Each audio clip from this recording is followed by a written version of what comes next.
Hi, I'm Tonya Caruso. Welcome to Comcast Newsmakers, improving the lives of so many people in our communities. Joining us in our studios this half hour is Tay Waltenbaugh. He is the CEO of Westmoreland Community Action. Thank you so much for coming in and talking with us today. Well, thanks for having me today. I appreciate it. Your organization is so important, and let's talk a little bit about what you all do. Sure. We have about 22 different programs we offer all over Westmoreland County to about 15,000 individuals and families. So, you know, our services are offered typically to low-income people trying to move out of poverty. And we have homeless shelter programs, mental health programs, employment and training programs, so it's a wide array, and some assistive programs too, like the food bank and energy assistance. Yeah, and when you say you're really trying to break the cycle and help people to get to the next level. That's correct.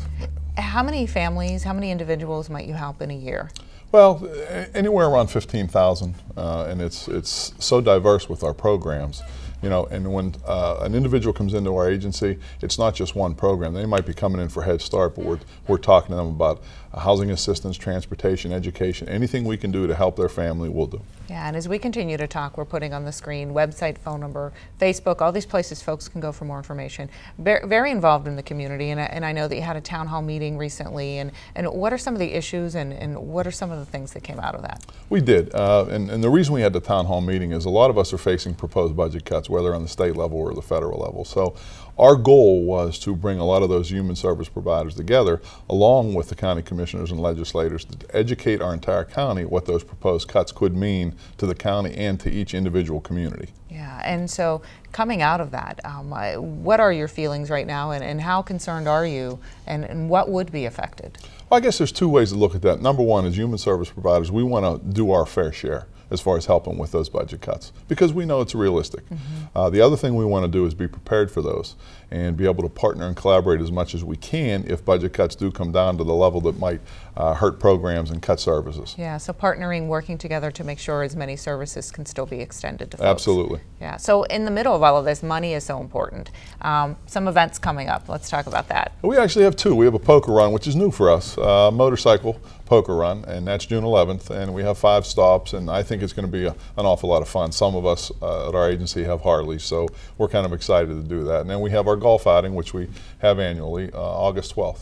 Oh, August 12th. All right, let's tell folks more about that, about the golf outing. The golf outing's been terrific. We have it in Hannistown, right outside of Greensburg, and we normally have no more than 140, 144 golfers because it gets a little crowded. And we raise a fair amount of money, and everybody has fun, and that's our goal. And we use that more for PR and public relations than anything else. We get all of our friends together to help us at the agency. And that's fantastic. And how important to that end is raising awareness about your organization and letting people know what you all do and clearing up misconceptions? Well, anytime we have an advantage as far as marketing or PR, we have to follow through with that.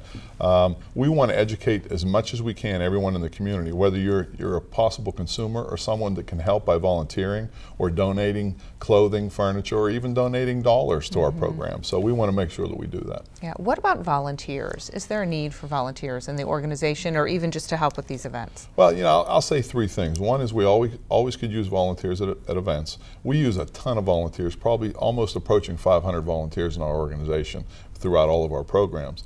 The other thing, when you talk about budget cuts, volunteers could play a key component as far as roles in our organization and others because of loss of staff, if there are any. Right. And bottom line, we have about 30 seconds left. What does it mean to these folks who you help on a daily basis, and what is it like when you see success? You know, it's pretty impressive when someone buys a new house, when we help them purchase a vehicle, going back to school and graduating, being able to have the education and the buying power to have a better job to help their families. That's what it's all about. It's them succeeding, and that's what brings us all a lot of joy. Well, you do such great work. We thank you so much for coming in and talking with us today. We certainly do appreciate it. Thank you for the time. I appreciate it. You're welcome. I'm Tonya Caruso. Thanks for watching Comcast Newsmakers. We'll send you back now to HLN.